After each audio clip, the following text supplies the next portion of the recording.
Last week, the Tennessee legislature passed its bill banning drag shows for children. Actually, it bans all sexual performances in front of children. The bill uses the phrase adult cabaret, and drag is not especially singled out or even specifically mentioned.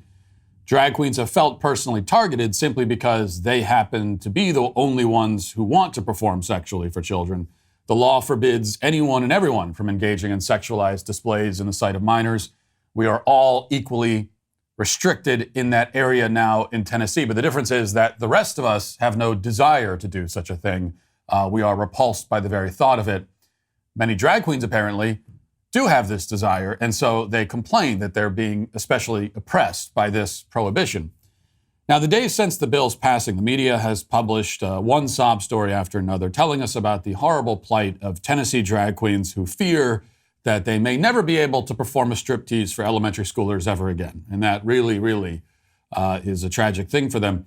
Business Insider just published an interview with local drag queen Bella Dubal.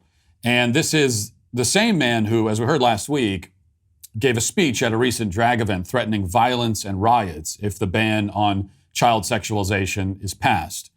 He insinuated that if he's not able to sexually perform in front of a child, then he might start smashing people with bricks. That's how important it is to him that he's able to do this. Now that it is passed, even though he was the one threatening violence, he now says that he fears for his life. Here's the Insider report. In an interview with Insider, Dubal called the bill terrifying and said she's personally afraid for her own safety. Notice the female pronouns, by the way, that we're using for drag queens who don't even say that they identify as women, but are putting on a character, and so they're referring to the character as if the character exists in real life in the article. It's like if there was an interview with Joaquin Phoenix and the interviewer referred to him as the Joker in the article. The bill specifies that a second offense would be considered a Class C felony, which carries a jail sentence of up to 6 years. Quote, "I could go to prison for 6 years for appearing in a public pride parade," Dubal said. "I'm scared that if I'm wearing gender nonconforming clothing in Kroger and someone has their kids and they clutch them tight and call the cops, I could get arrested just for presenting that way in my daily life." Quote, there's never once been a child who has been sexually assaulted or harmed at a drag show or a pride performance. If there had been, it would be a poster image for their campaign. We would see it everywhere. Now, of course, as we know, these people lie about everything all the time, and he's lying here. The law would not result in him getting carted away in handcuffs if he cross-dressed at Kroger. As much as that thought might be pleasing to some of us, that's not what would actually happen. This law specifically outlaws sexual performances. So unless he's in the produce section twerking on the avocados, he probably doesn't have much to worry about in that regard. Now, as for the claim that no child has ever been assaulted or harmed at a drag show, what he means is that there's been no video of a child being physically molested by a drag queen on camera during the performance. Because anything outside of that doesn't count as assault or harm, apparently, according to him. Which is an interesting claim coming from a guy who would certainly insist that grown adults are both assaulted and harmed when someone, say, quote unquote, misgenders them. Words, pronouns, can be a form of assault. Yet, for a child, there is, by this man's telling, nothing he can say to them or do in front of them that would count as harmful. We see once again how the most fragile adults who have ever walked the face of the earth, okay, the people who collapse into tears and scream genocide if you say words they don't like, these same adults seem to have somehow an unshakable faith in the ability of small children to endure and process any image or idea or experience. The adult needs to be protected from pronouns that scare him. The child doesn't need to be protected from even R-rated sex shows, according to this guy. This is the way these people see it, and they want us to see it that way. But it is, of course, totally wrong. In fact, there is video evidence of children being harmed at drag shows. Every single child who's ever attended one has been harmed. They are all abuse victims. This is abusive inherently by its nature to involve children in something like this. And the abusers are only becoming more brazen about it. Case in point, Footage has gone viral this week of a show called Cabaret. Now, this is as you might pick up from the name, a cabaret rave that is meant for babies. Yes, babies. It is a touring show that goes from place to place, performing sexual cabaret for babies and toddlers. Here's an article on the British website called The Mank, advertising one of these shows. It's from a few months ago because this has been going on for a while. Quote, a cabaret rave sensory experience, especially for babies and toddlers, is coming to Manchester later this year, and tickets are now on sale. Our city region may never be short of unique events and interesting things to be getting up to, but Cabaret is gearing up to be unlike anything else on offer for little Manx and their parents, as it's bringing the experience of a big London night out to a popular social club this October. It's described as being a little slice of afternoon delight that provides show-stopping cabaret interspersed with baby sensory moments. And if that all wasn't captivating enough as it is, each session ends in a rave. Cabaret is hosted by Lizzie and Gemma, two performers turned moms, who were constantly looking to be entertained whilst holding a baby in one hand and a pint in another. Yes, baby sensory moments is the euphemism that they're using here. And if you're hearing about all this and you're thinking to yourself, well, wait a minute, no way. We must be missing something. There's just no way that this can be what it sounds like. I refuse to believe that something like this exists, a cabaret rave for babies.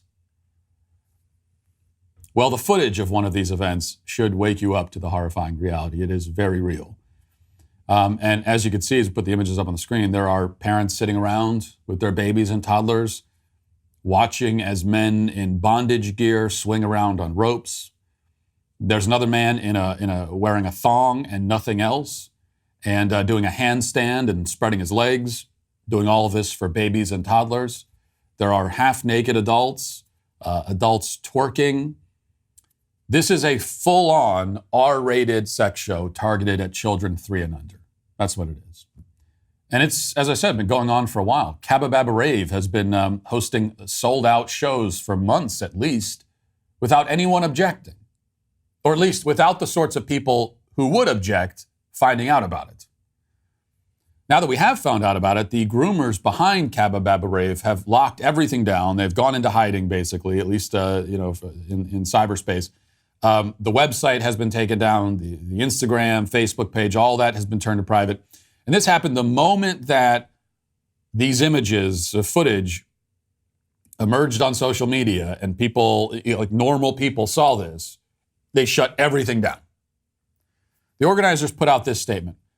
Just to let our followers know, we've turned our profile to private for a while. We've been subject to a pretty horrific trolling attack, and it just keeps coming.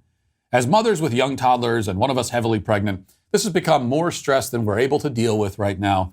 These trolls specifically have a problem with drag artists and non-binary performers performing for children, which is exceptionally sad, as those of us who have been to our event will know how much joy, love, and happiness our shows bring.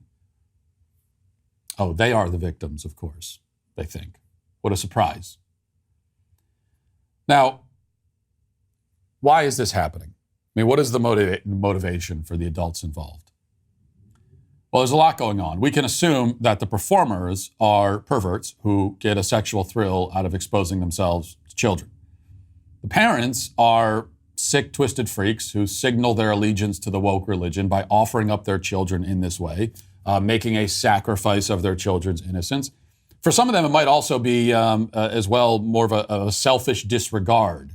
It's selfish disregard across the board, but they're also parents who personally want to attend these kinds of performances, and they bring their kids along because they don't really care what effect it will have on the kids. And then for all the above, there's also the overarching intention to desensitize and confuse children, to induct them into the left's sexual pathologies and obsessions from a very young age, to groom them, in other words. So there are varied motivations for all these adults, but one thing that they have in common is that they should all be sitting in a prison cell right now. And we will know that we have restored some semblance of sanity and dignity in our culture when, but not until, we start seeing law enforcement officers swarming these kinds of events, handcuffing every adult in the room, and frog marching them out of the building and into a prison cell. Okay, you could take the drag perverts in their thongs and just throw them right into jail.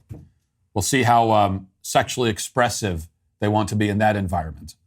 And then you take the kids away from the parents and you throw the parents into jail right alongside them.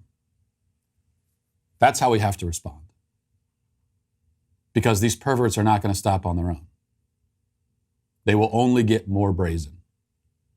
We have to stop them aggressively by force, by law. And that's why we need every Republican presidential candidate in 2024 to promise a federal ban on these child drag shows. Okay, kids in Tennessee are protected now, but all children deserve the same protection. We cannot be satisfied with a few legislative victories in a few states. Those are very good. Those are good things. That's a step, but it's only a step in the process. And just as the ban on child gender transitions must go federal, so must the law against this kind of degeneracy.